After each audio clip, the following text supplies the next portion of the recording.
Hi guys, Joe Jack here from JK Pro Audio, and today I'm with Alex from Allen Heath, and he's here to show the brand new, Xone 96 DJ mixer. Yep. So thanks for coming down and bringing this, because this is pretty hot. Yes, it is. We are huge fans of Allen Heath here at JK Pro Audio. And Epic. This is, it looks very familiar. This looks like something we all know that exists already. It looks very similar to a 92, but beefed up. Correct. So that was actually part of the design goals when we made it. Is the magic behind this mixer is you close your eyes and you put your hands on it. It's a 92 in terms of muscle memory and your tricks and all your where everything is. You expect it to be. So what we did is we took the 92 and we addressed all of the nuances with the original 92, and as well added some new features that were really popular with the Model 1, for example, and just brought it into the 21st century. Okay. So speaking of some of those new features, when you look at the faceplate, you could see a bunch of new things. I see, of course, where the original headphone was. There's another headphone section, so there's two separate headphone preamps. Correct. That's cool. Independent of And each they're other. completely independent, so it's nice to have two DJs Yep. doing that. Something I've never seen on a Xone 92 is USB. So now that we're going to have not one, but it looks like there's two USB ports on the 96, so Yep. that we can have multiple DJs kind of switching back and forth. Yes, sort of Correct. idea? Yeah. So the idea is to have you can have up to 2 laptops connected to it. It has a single dual sound card. So it's one sound card, but it's basically, you can think of it as 2 sound cards. So if, say I'm DJ A and I'm playing and you show up and you want to connect, you can connect your laptop, and what used to be, changing sound cards, 25 cables and whatnot, is now simply just a switch of your input on the channels. Now, the USB is not just audio, it also passes MIDI. And now what am I saying? All of our faders, switches, and knobs will send MIDI data out, but what's really cool, to take it a step further, is that we can send MIDI to each laptop. So that you can send MIDI back and forth between the 2 laptops connected, as well as sending MIDI out of the MIDI I/O port here. So 2 questions then.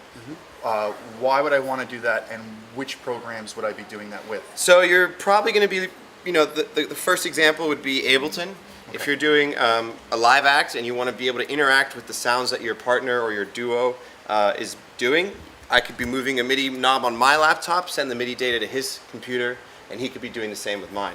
To take it a step maybe out of the box, video guys, maybe you're into Resolume. If you've ever used Resolume before, it's a very cool VJ software for more abstract video content.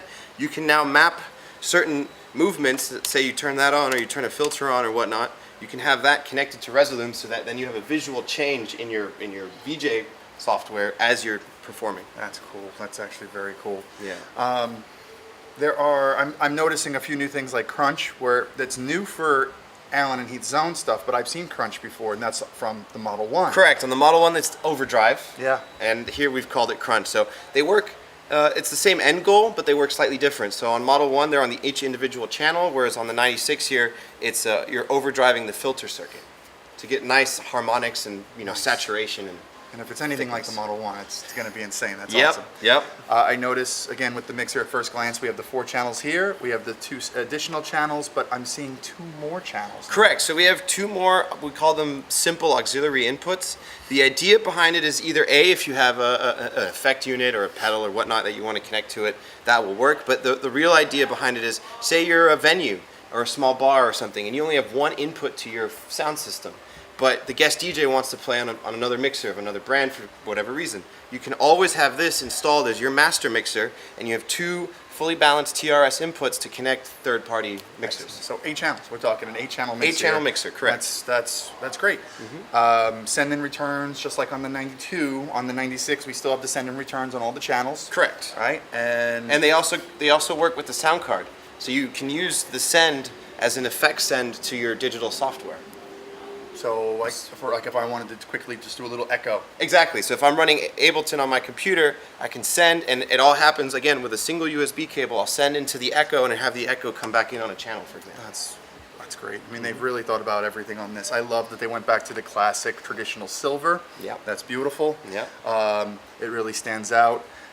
Any issues with reflection in a club? No, actually, we did some testing at a couple of venues in the UK, and we created this matte sort of finish that absorbs light. So even if you get a beam from a moving head directly on it, it will not shine and hit your eyes. Awesome.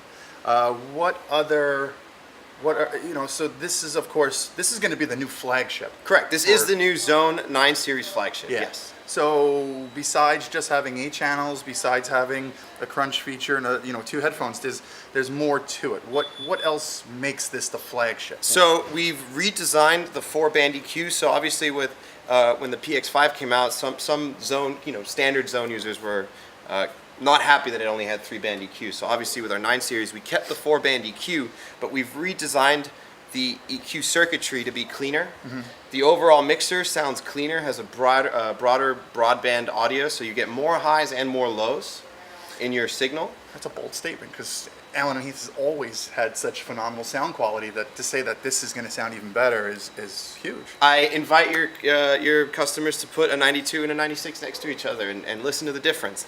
Another thing we did is we added over 20 dB of gain to the phono preamps.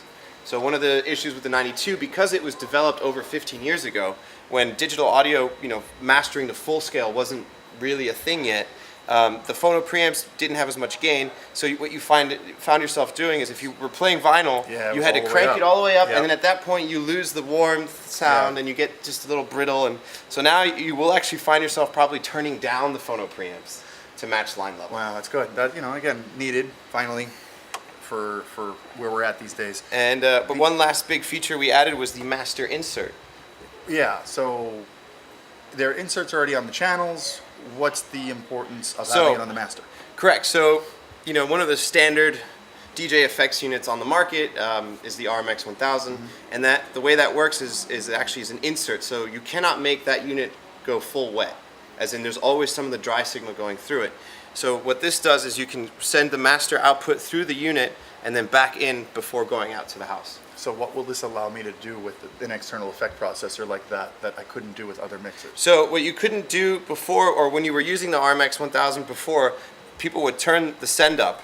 But then what's happening is they have the dry signal going through the mixer as normal, and then the dry signal going through the effects processor, which is delayed by a few milliseconds because of processing, and that caused what's called phasing. Yeah. You get this weird, I don't know how to, other than saying phasing, it's Yeah. this weird kick, like almost like having 2 records that are not beat matched, right on the edge. So that gets rid So of it gets rid of all that, and it's excellent. plug and play and hot swappable. So you can show up to the club, and as long as you plug them in the right order, you can do it in the middle of the night. You don't need to stop the music or anything. Other things I remember about Allen Heath, sometimes when you would hit a button, you would get a little bit of a click if you were really listening through the system. Has that been addressed at all? Yes, so we've developed, it's the full analog signal path, but all of the controls are digitally controlled. Oh. So that now, it means that when you turn the filters on and off, there's no clicks and pops, as well as you can have the filter on and assign it. And no clicks. And no clicks and That's pops. huge. All right, Yeah.